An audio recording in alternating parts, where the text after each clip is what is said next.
My parents told me to walk away, so I took the family fund with me. Then my phone lit up with 89 missed calls. My parents sent a group message. "We think it's best you step away for now." My Aunt Dorothy reacted with a thumbs up. I wrote back, "Understood. I'll respect that and step away from the family fund, too." That night, I closed my contribution. At 3:11 a.m., my phone started buzzing. 89 missed calls by sunrise. My dad left a voicemail. "What happened?" "The bank flagged everything." I just replied, "I'm honoring your decision." That was before they realized everything else I had. "We think it's best you step away for now." That was the message. A group chat of all things. My parents, my aunt, even my Uncle Frank was in there, though he rarely chimed in. But this time, he didn't need to. The silence was enough. The message hit me at 7:42 p.m. on a Thursday.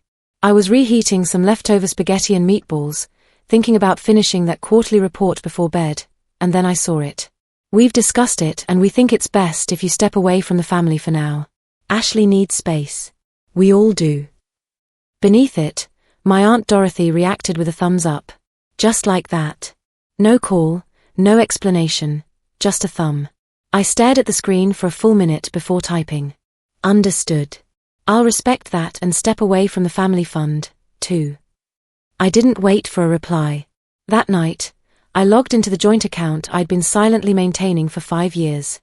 The one that paid Mom's blood pressure medication, helped Dad refinance the second mortgage on their Denver home, kept Ashley's Honda Civic running when her paychecks from the coffee shop got delayed. I removed my auto contributions. Then I closed the account. At exactly 3:11 a.m., my phone started buzzing. It buzzed and buzzed and buzzed. By sunrise, 89 missed calls. The last voicemail was from my dad. His voice was shaky, angry, scared. "What happened?" "The bank flagged everything." "Are you okay?" "Why would you?" I replied to his message with one sentence, "I'm honoring your decision." That was before they realized just how much I had quietly managed behind the scenes. To really understand why that message hit like a betrayal, you'd have to go back 5 years. Back to Ashley's second hospitalization. Dad called me crying in a CVS parking lot in Colorado Springs. "She's not going to make it, sweetheart. They won't admit her without insurance. We're tapped out." That night, I emptied my savings and paid for the rehabilitation center out of pocket. $28,000. Ashley seemed stable for a while. Everyone called it a miracle, but what they never said out loud, not even once, was that I'd made it possible. No one offered to reimburse me. No one even asked how I was doing financially after such a hit. But it didn't stop there. When Mom got diagnosed with hypertension, I started covering her medication. Dad's hours were getting cut at the warehouse in Aurora. Ashley was in and out of stability. And every time she crashed, they came to me quietly, desperately. At first, it was little things. $500 here, just for this month. Then they asked if I could help set something up, something permanent, a sort of family emergency pool. I was 27, single, working 70-hour weeks in financial consulting at a firm in downtown Denver. It made sense, I told myself. I could afford it, so I did. I set up the family fund in my name. I managed payments for Mom's prescriptions, Ashley's therapy co-pays, even the phone bill when they fell behind. They gave me access to everything, passwords, account numbers, balances, not because they trusted me, but because they didn't want to deal with it. They called me the responsible one. They meant the convenient one. My life turned into a ledger of quiet sacrifices. Meanwhile, Ashley spiraled again and again. She got a DUI in 2021 and I paid for the lawyer. She moved in with some guy named Brett who definitely wasn't treating her well. And when she left him in the middle of the night, I was the one who Venmoed her enough for a hotel and groceries. I never saw a dime back.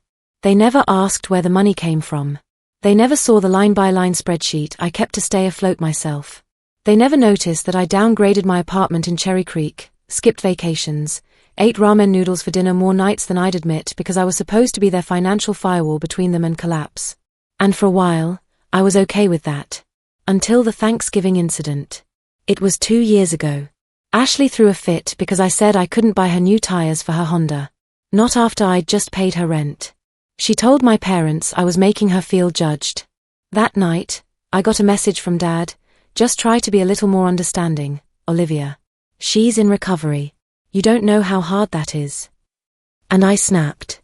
Not publicly, not explosively, but something in me cracked like ice under pressure. I didn't reply. Instead, I did something different. I started documenting everything. Every dollar sent, every invoice paid, every excuse they made. I created backups, emailed myself statements, collected screenshots, not to hold it over them, not yet, but to remind myself that it was real, that I wasn't imagining the drain, the pattern, the constant pulling without giving. Then last month, it came to a head. Ashley texted the family group, "Hey, I know money's tight, but could the fund cover a wellness retreat in Sedona? It's for my mental health." A wellness retreat. $3,200. I didn't answer. I waited. I wanted to see what they'd say. And my dad, the same man I'd pulled out of overdraft twice last year, replied, "Sounds like something you really need. Let's see what we can do." Mom chimed in with a heart emoji. That's when I realized they weren't just using me. They expected me to be used. They thought the fund was theirs, that I was some kind of silent donor. The gratitude had evaporated years ago, and in its place was entitlement. But the kicker, the grenade in the room, came just 2 nights before that group message. We were on a family video call, a monthly check-in that usually turned into a therapy session for Ashley with me as the invisible ATM in the background. I tried to talk. About my promotion. I'd been made senior director at the consulting firm. Huge raise, massive responsibility. Dad interrupted me mid-sentence. "Sorry, can we circle back to Ashley's housing situation? She's not feeling safe in her current apartment." They wanted to move her into a better neighborhood with my help, obviously. I didn't agree. I didn't fight. I just said calmly, "Maybe it's time someone else stepped up." Silence. Cold, stony, offended silence. And then came that message 2 days later. "We think it's best if you step away for now." The thumbs up from Aunt Dorothy felt like a knife. They thought they were cutting me off. They didn't realize they were severing the cord to the only thing keeping their financial lives stitched together. I had been the quiet current beneath their lives. The moment I stopped, their lights went out. It took exactly 36 hours for the fallout to begin. First came the overdraft notices. Then Mom's pharmacy called me directly. Apparently, I was still listed as the emergency contact for payment issues. Then Ashley, the one who wanted space, left a voicemail that started in a whisper and ended in screaming, "Why would you do this? You knew I needed that rent payment." By Sunday morning, the texts were relentless. Dad sent a barrage of voice notes like a man unraveling in real time. The mortgage bounced. "I thought you handled the insurance automatically. The car is uninsured now. What did you do to the utilities account? The bank locked our checking account. Said there were multiple red flags. You need to fix this. Fix this." As if I had broken something. As if I hadn't just stepped back like they asked. The real problem wasn't that I stopped helping. It was that they never realized how much I was holding everything together single-handedly. And then came the family Zoom call. My cousin Jennifer set it up, pretending it was just a talk. But the second I joined, I saw their faces lined up in neat little rectangles like a jury. Mom's lips were pressed so tight they looked bloodless. Dad was pacing behind his laptop. Ashley had tears streaming down her cheeks. It looked rehearsed. Aunt Dorothy sat smugly in a silk blouse and expensive jewelry like we were in family court. "Why did you do this to us?" Ashley started, voice quivering. "You just abandoned us." "After everything I've done," I said. "You mean after I paid your rent, funded your rehab, and got mocked for saying no to your wellness retreat?" "That's not fair," she began. "Fair?" I snapped. "You want fair? How about this? For 5 years, I've covered your financial chaos like a forensic accountant. I've cleaned up your messes, paid your overdrafts, bailed you out while you posted inspirational quotes about healing and self-love. And the moment I hesitate, you exile me from the family chat like I was disposable." Mom finally spoke. "It wasn't exile. We were giving you space, too." "No, you weren't," I cut in. "You were siding with Ashley again, like you always do. You just found a polite way to tell me to disappear." "So I did." Dad folded his arms. You didn't have to cancel the fund. I didn't cancel it, I said. I closed an account in my name, funded with my money, managed by me. That family fund was never a trust. It was a leash. His face turned red. We trusted you. No, I said, you used me. Then I opened the folder beside me and clicked share screen. A spreadsheet appeared on their screens. Rows and rows of payments, dates, amounts, every dollar tracked. Rent, medical bills, utilities, car repairs.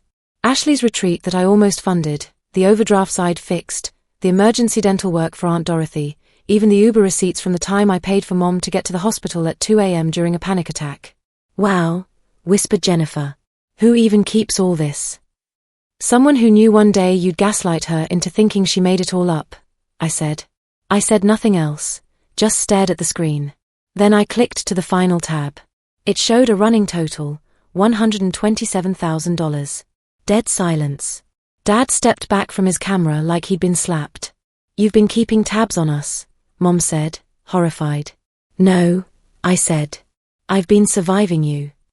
Ashley lunged at her screen like a child having a tantrum. You're just bitter. You've always been bitter because no one gives you a gold star for being the good daughter. You want applause for acting like an adult. No, I said calmly. I just want boundaries, and I'm done being your financial safety net. That's rich, Dorothy muttered. You think money is the only thing that matters. No, I said, but it was the only thing you ever came to me for. Then I closed the spreadsheet, stared into the camera, and delivered the final blow. I've already contacted Wells Fargo. All joint authorizations removed. My name is no longer on anything related to your accounts. The credit cards I co-signed are closed. The shared utility auto-pays are cancelled. The insurance premiums, you'll need to re-enroll yourselves. You wanted me to step away. This is what that looks like. Mom gasped. Dad's face turned pale. Ashley looked like she'd been shot. Jennifer leaned back in shock. But I wasn't done. I also spoke to a lawyer, I added. You'll be receiving documents in the next few days. I'm dissolving any legal ties between me and any informal family arrangements, just in case someone tries to use my credit or open anything in my name again. You're overreacting. Ashley shrieked. You're cutting us off. I'm protecting myself, I said. From now on, I'm not your plan B, not your fallback, not your free ride. Dad looked broken but said nothing. Mom was quietly sobbing. Ashley stood up and walked off screen, slamming something in the background. Dorothy reached forward and ended the call without a word. And I sat back, heart pounding, hands trembling. But for the first time in a decade, I wasn't afraid of the fallout because I had nothing left to lose except the weight I'd been carrying for too long. The silence after that call was almost eerie. For the first time in years, my phone didn't buzz with "Hey, quick favor," or "Can you just cover this one thing?" There were no guilt-laced voicemails, no crying emojis, no passive-aggressive Facebook posts from Ashley about family who turned their backs. Nothing. It was like I'd vanished. At first, I thought maybe they finally got it. Maybe they were learning to stand on their own. But I should have known better. Exactly 10 days later, I got an email from an address I didn't recognize, a burner account clearly, with a single sentence, "You've ruined everything." Attached were screenshots of bills, Ashley's eviction notice, a final warning from Kell Energy, a denied credit card application with my name listed as the former cosigner. They were unraveling quickly, chaotically. And the thing about people who used to leaning on you, they don't fall gracefully. They crash and blame you for the landing. That same week, Mom showed up at my office building in downtown Denver. I was in a client meeting. My assistant came in, wide-eyed. "There's a woman here. Says she's your mother. Won't leave." I stepped into the lobby and there she was, pale, shaking, holding an envelope full of papers. "I didn't know where else to go," she said, voice brittle. "Your dad's sleeping on the couch. Ashley hasn't left her room in 3 days. The landlord says he's changing the locks next week." I didn't say a word, so she played her last card. "I raised you," she said, suddenly fierce. "I gave you life, and this is how you repay us." That's when I laughed. Not loud, not cruel, just hollow, like air escaping a cracked pipe. "You gave me life," I said. And then you spent 30 years trying to convince me I owed you for it. She flinched. I stepped forward. I didn't come to you at 22 and say, please, let me be responsible for your dysfunction. Let me carry your debt. Let me save my sister over and over again while you nod and enable her. Let me sacrifice my mental health, my relationships, my future just so you can avoid looking in the mirror. She said nothing, so I kept going. You want help? Call a financial counselor. Call social services. Call the same system you said people like us were too proud to rely on. I'm not your bailout anymore. Then I walked back to my office. I didn't even check to see if she followed me. But that wasn't the end. A week later, I got a letter, not an email, an actual letter from the bank. The envelope was thick, the kind of thick that means trouble. Inside was a flagged investigation summary. Apparently, someone had tried to open a business loan using my name, my social security number, and the tax ID linked to the family fund. The only reason it didn't go through, I'd closed the account days earlier and it triggered a fraud alert. The loan amount, $80,000. The business name, Ashley Grace Wellness Services LLC. I froze. That wasn't a real company. There was no LLC, no tax record, no license, but the paperwork was submitted complete with a forged signature that matched mine perfectly. I called the bank immediately. The fraud department rep pulled up the full application packet, and when she read the co-signers listed, Robert and Linda Martinez, I sat there in stunned silence as she said, It appears someone close to you tried to pose as your authorized financial partner. If you hadn't closed that fund, this might have gone through undetected. They hadn't just used me. They tried to trap me, quietly tie my name to a loan I wasn't part of. And that's when everything crystallized. The way Ashley suddenly wanted space. The way my parents encouraged it. The silence, the removal, the polite exile. It wasn't spontaneous. It was a setup. Get me off the fund quietly. Keep my name attached. Take the money. Disappear. Let the bank come after me when things collapsed.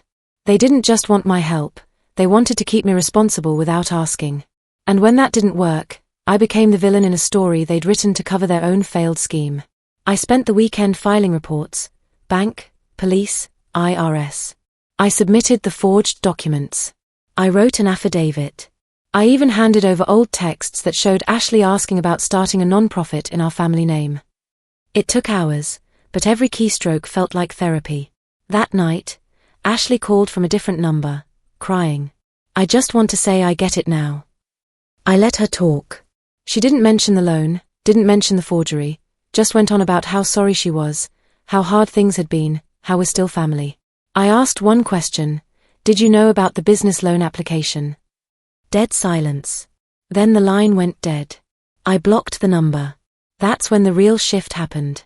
Not in them, in me. I started sleeping better. I stopped checking my banking app every night, fearing someone was quietly draining me again. I went to dinner with friends and didn't flinch when the check came.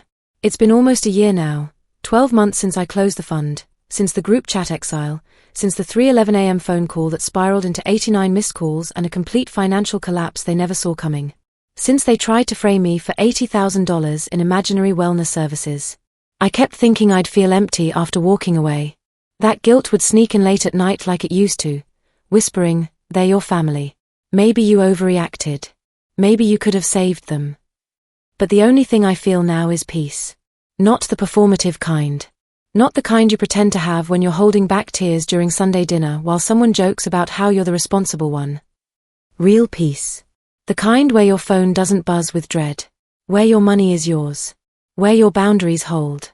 Where you don't apologize for being free. They tried, of course. Mom emailed on Christmas Eve, said the tree looked emptier this year, attached a photo of her and Dad in their living room, smiling without showing teeth, a performance for the camera. Ashley emailed on her birthday in March, a 5-paragraph essay about how she was reclaiming her power, ending with a casual line about needing help covering first and last month's rent. I didn't reply to either. But here's the part one didn't expect. Other people started coming forward. Cousins I hadn't seen in years. Co-workers I'd barely spoken to.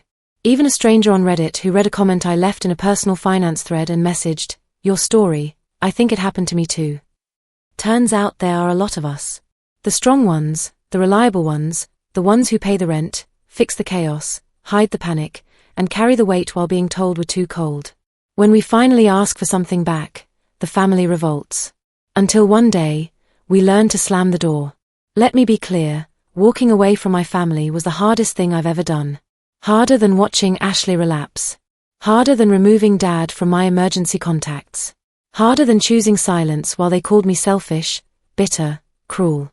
But it was also the most necessary thing I've ever done. And the final confirmation came just a few weeks ago. I was walking home from a late client meeting in downtown Denver, same street I've walked dozens of times, and there, sitting outside the corner Starbucks, was Aunt Dorothy, silk blouse, expensive jewelry, that same smug posture. She saw me, waved like we were old friends. I nearly kept walking, but I stopped. She looked me up and down. "You look well," she said. "I am." There was a beat. Then, with zero irony, she asked, "Would you ever consider setting something up again? You know, for emergencies." I laughed, long and low and from somewhere deep in my gut. Then I said calmly, "I did. It's called my savings account." And I walked away. I don't know if they'll ever really understand what they lost or why I had to go.